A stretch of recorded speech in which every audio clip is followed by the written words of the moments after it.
नमस्कार, मैं आपका दोस्त संतोष कुमार आपके अपने YouTube चैनल संतोष स्टडीज एकेडमी में आपका स्वागत है। हम लोग आज ROARO का सामान्य अध्ययन से संबंधित प्रीवियस ईयर पेपर सॉल्व करेंगे। तो चलिए क्लास की शुरुआत करते हैं। आज का पहला प्रश्न है, समुद्री चक्रवाती तूफान तौकाते किस सागर से संपन्न हुआ था? जो तौकाते समुद्री तूफान था ये अरब सागर में आया था। तौकाते तूफान का जो नाम है इसका नामकरण म्यांमार देश ने किया था और इसका अर्थ होता है शोर करने वाली छिपकली। शोर करने वाली छिपकली।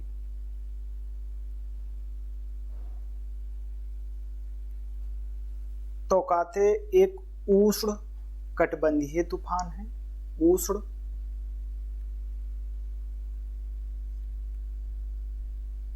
उष्ण कटिबंधीय तूफान है।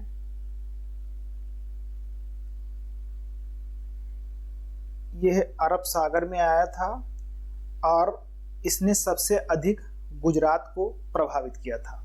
यह गुजरात, महाराष्ट्र, गोवा, कर्नाटक और केरल के तट को प्रभावित किया था। ऑप्शन डी सही है। अब अगले प्रश्न पर चलते हैं। अगला प्रश्न है, निम्नलिखित युग्मों में से कौन सुमेलित नहीं है? सबसे अधिक रबर का उत्पादन थाईलैंड में होता है, ये बात सही है। कहवा का सबसे अधिक उत्पादन मंगोलिया में होता है, ये सुमेलित नहीं है। कहवा का सबसे अधिक उत्पादन ब्राजील में होता है। ब्राजील में होता है। और जैतून का सबसे अधिक उत्पादन स्पेन में होता है, ये भी बात सही है। और गन्ना का सबसे अधिक उत्पादन ब्राजील में होता है, ये भी बात सही है। भारत में सबसे अधिक रबर का उत्पादन केरल राज्य में होता है और कहवा का सबसे अधिक उत्पादन भारत में कर्नाटक राज्य में होता है। और जैतून का उत्पादन भारत में सबसे अधिक राजस्थान राज्य में होता है। और गन्ना का उत्पादन भारत में सबसे अधिक उत्तर प्रदेश में होता है। अब अगले प्रश्न पर चलते हैं। अगला प्रश्न है, निम्नलिखित में से विश्व में मछली का सबसे बड़ा उत्पादक देश कौन सा है? चीन विश्व का 2/3 मछली उत्पादन करता है। चीन देश विश्व का 2/3 मछली उत्पादन करता है। जापान का उत्तरी तट है। यहाँ पर गर्म जलधारा और ठंडी जलधारा ये दोनों मिलती हैं, जिनके कारण से काफी मात्रा में जापान के उत्तरी तट पर मछली का उत्पादन होता है। तो इसमें ऑप्शन सी सही है। अगले प्रश्न पर चलते हैं। अगला प्रश्न है, डेविस प्लस और वेरिटास नासा द्वारा घोषित 2 नए मिशन संबंधित हैं। किससे संबंधित हैं? ये दोनों मिशन शुक्र ग्रह से संबंधित हैं। डेविस प्लस और वेरिटास, ये इन दोनों मिशन की घोषणा नासा ने 2 जून 2021 को किया था और ये कहा था कि इसका प्रक्षेपण 2028 से 2030 के मध्य किया जाएगा। इस मिशन का उद्देश्य शुक्र ग्रह पर, जो शुक्र ग्रह है, तो शुक्र ग्रह इतना गर्म क्यों है इसका पता लगाएगा। जो वेरिटास और डेविस प्लस मिशन है, ये दोनों मिशन शुक्र ग्रह से संबंधित हैं और यह पता लगाएंगे शुक्र ग्रह पर कि ये ग्रह इतना गर्म और बंजर क्यों है, इसके कारण का पता लगाएंगे। शुक्र ग्रह को भोर का तारा, सांझ का तारा, सबसे गर्म ग्रह और सबसे चमकीला ग्रह कहते हैं और इसे पृथ्वी की बहन भी कहते हैं। शुक्र ग्रह दूसरे नंबर का क्रम में ग्रह है। सबसे नजदीक सूर्य के ग्रह बुध है और दूसरे नंबर पर शुक्र है। शुक्र ग्रह के पास कोई भी उपग्रह नहीं है। जो नासा है, नासा अमेरिका की अंतरिक्ष एजेंसी है। नासा का फुल फॉर्म होता है national aeronautics space administration. National aeronautics and space administration. NASA की स्थापना 29 जुलाई 1958 ईस्वी में हुई थी। नासा का मुख्यालय वाशिंगटन डीसी में स्थित है। अब अगले प्रश्न पर चलते हैं। इसमें ऑप्शन सी सही है। अगला प्रश्न है, मिताली एक्सप्रेस किन दो शहरों के बीच चलाई जाती है? देखो, भारत और बांग्लादेश के बीच, बांग्लादेश के बीच 3 एक्सप्रेस चलती हैं, यानी कि 3 रेलगाड़ी चलती है। मैत्री एक्सप्रेस, दूसरी चलती है मिताली एक्सप्रेस और बंधन एक्सप्रेस। मैत्री एक्सप्रेस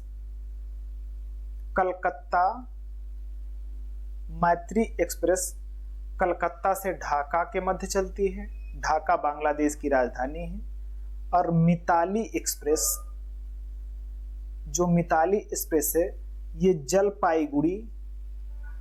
जलपाईगुड़ी पश्चिमी बंगाल से ढाका के मध्य चलती है। ढाका के मध्य चलती है। जो बंधन एक्सप्रेस है, ये कोलकाता से खुलना के मध्य चलती है। खुलना बांग्लादेश में है। और बंधन एक्सप्रेस कोलकाता और खुलना के मध्य चलती है। भारत और बांग्लादेश के बीच 3 रेलगाड़ियां चलती हैं, मैत्री, मिताली और बंधन। मैत्री जो एक्सप्रेस है, ये कलकत्ता और ढाका के बीच चलती है। और मिताली एक्सप्रेस न्यू जलपाईगुड़ी पश्चिमी बंगाल और ढाका के मध्य चलती है। और जो बंधन एक्सप्रेस है, ये कोलकाता और खुलना बांग्लादेश के मध्य चलती है। इस प्रकार जो ऑप्शन डी है, ढाका से न्यू जलपाईगुड़ी, ऑप्शन डी सही है। अब अगले प्रश्न पर चलते हैं। अगला प्रश्न है, पारंपरिक लोक नाट्य भांड पाथर किस राज्य या केंद्र शासित प्रदेश से संबंधित है? भांड जो है, भांड का मतलब होता है मसखरा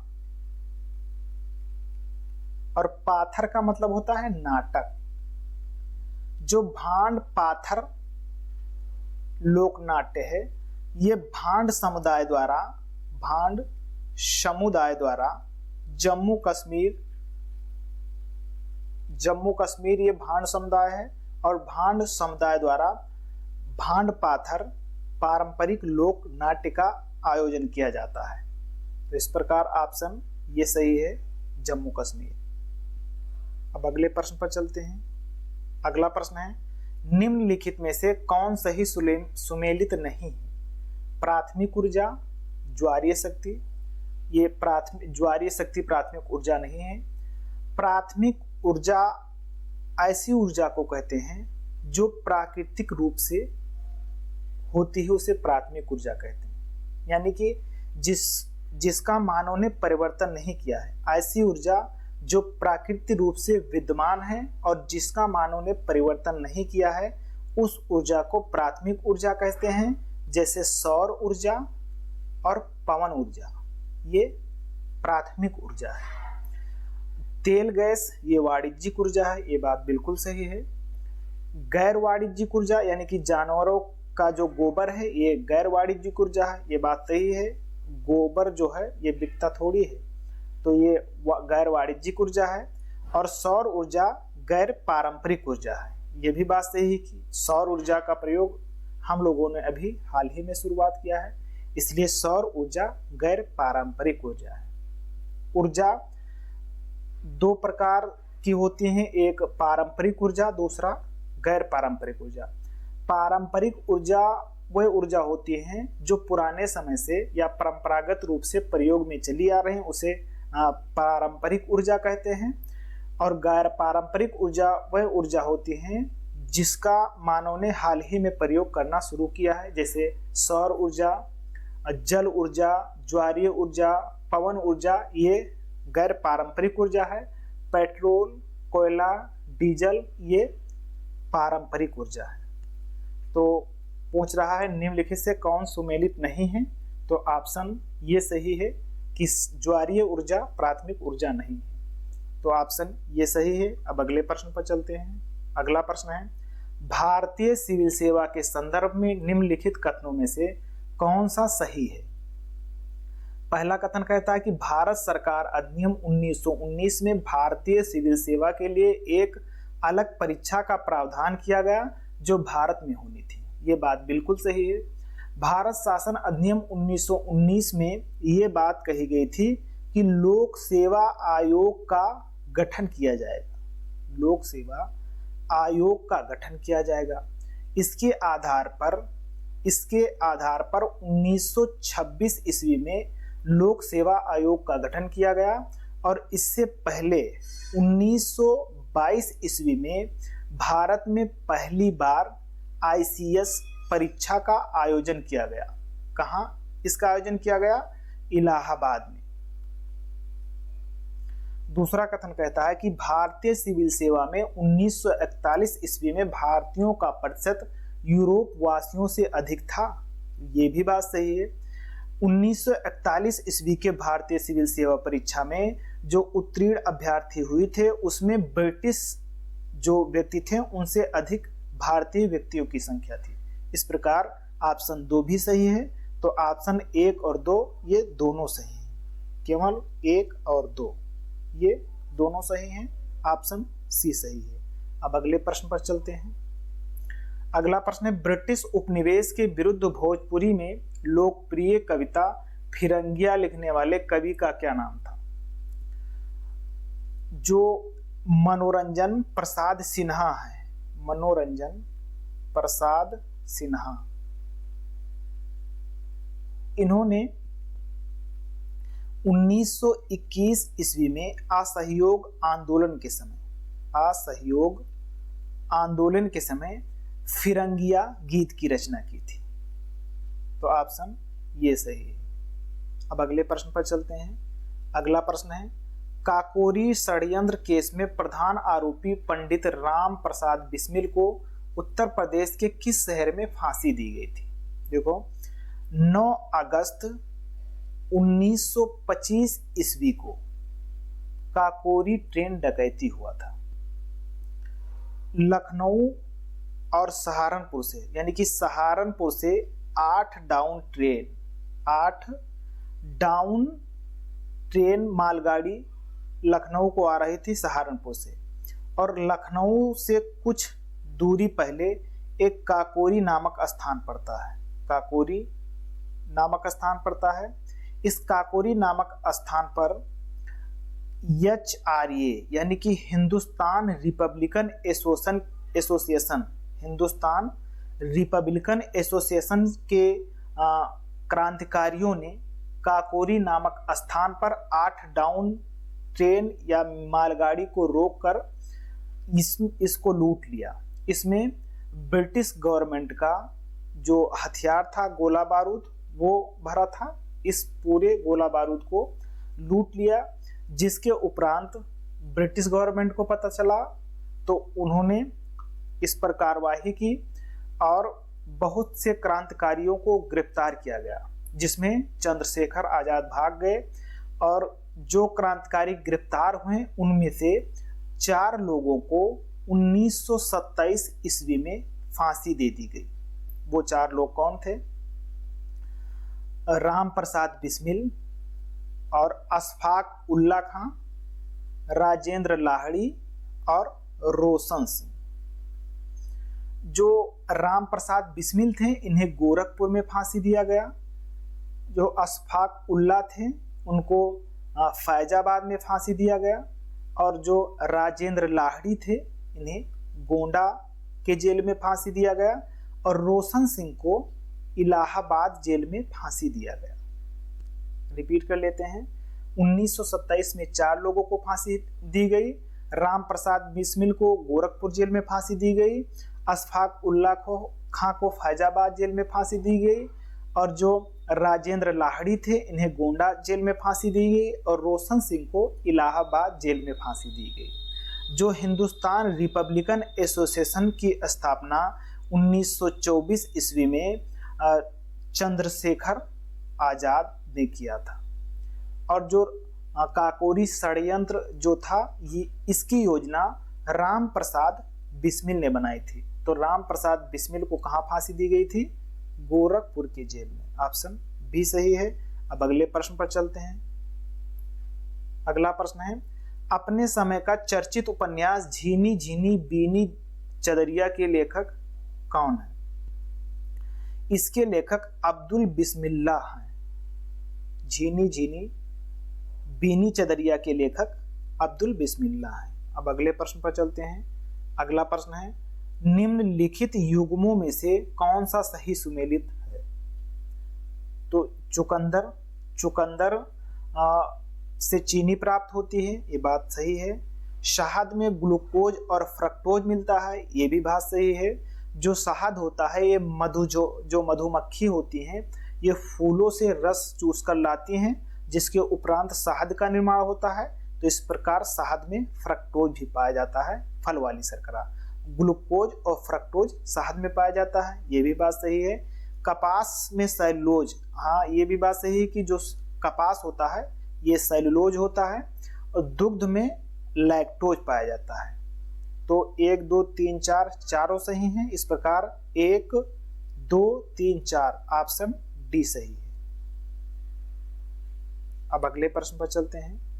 अगला प्रश्न है, भारत शहरी वेधशाला निम्नलिखित में से किस शहर पर स्थित है? तो शहरी और विकास मंत्रालय भारत सरकार के द्वारा भारत शहरी वेधशाला की स्थापना नई दिल्ली में की गई थी। तो ऑप्शन बी सही है, नई दिल्ली। अगले प्रश्न पर चलते हैं। अगला प्रश्न है, सूची 1 को सूची 2 से मिलान कीजिए तथा नीचे दिए गए कूट से सही उत्तर का चयन कीजिए। आम का उत्पादन कहाँ होता है सबसे अधिक? तो सबसे अधिक आम का उत्पादन यहाँ पर उत्तर प्रदेश है। उत्तर प्रदेश, तो आम का सबसे अधिक उत्पादन उत्तर प्रदेश में होता है। लीची का सबसे अधिक उत्पादन बिहार में होता है। और नारियल का भारत में सबसे अधिक उत्पादन केरल में होता है। और सेब का सबसे अधिक उत्पादन जम्मू कश्मीर में होता है। यहाँ पर कूट होना चाहिए, वो स्किप हो गया है। तो यह इस प्रकार यही सही कि जो ये है ये 4 है, यानी कि आम का सबसे अधिक उत्पादन उत्तर प्रदेश में, लीची का सबसे अधिक उत्पादन बिहार में, और नारियल का भारत में सबसे अधिक उत्पादन केरला में, और सेब का सबसे अधिक उत्पादन भारत में जम्मू कश्मीर में होता है। अब अगले प्रश्न पर चलते हैं। अगला प्रश्न है कि निम्नलिखित में से कौन ब्रेंट इंडेक्स से संबंधित है? देखिए, जो ब्रेंट इंडेक्स है ये एक प्रकार का बेंचमार्क मूल्य के रूप में है। बेंचमार्क मूल्य के रूप में है।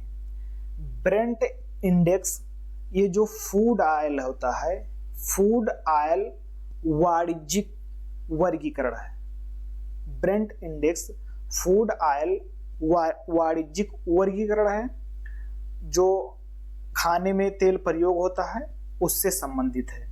तो जो ये इंडेक्स है ये कच्चे तेल की कीमतों से संबंधित है।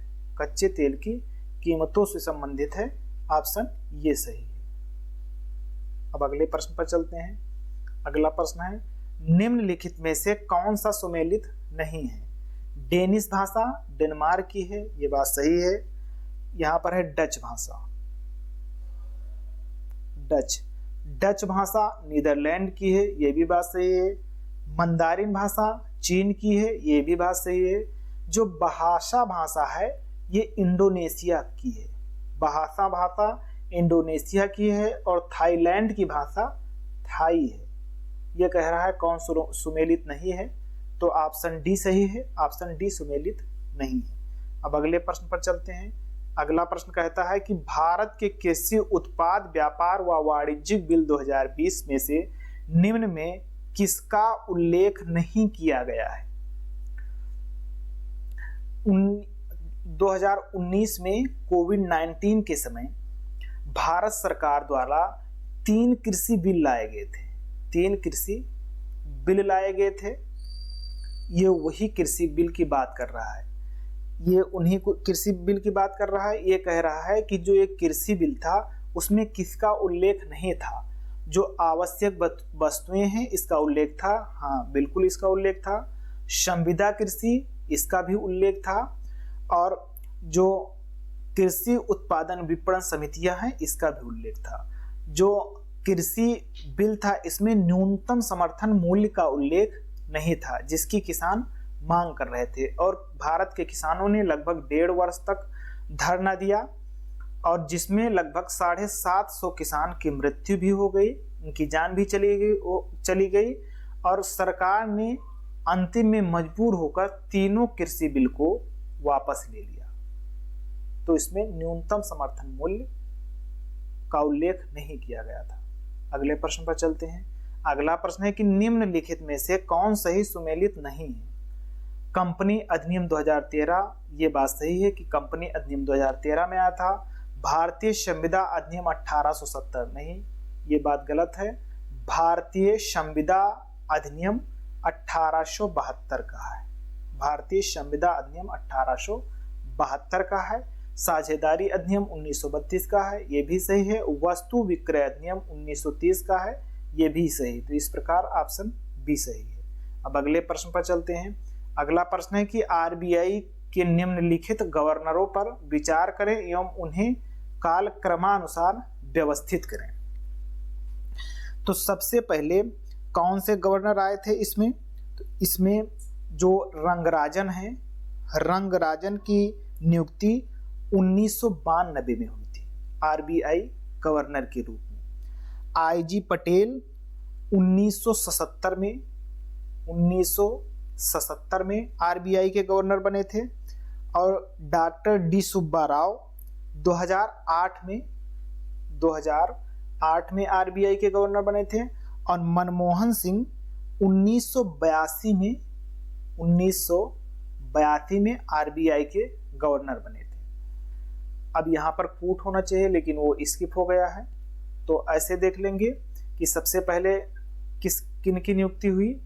1977 में आईजी पटेल आए।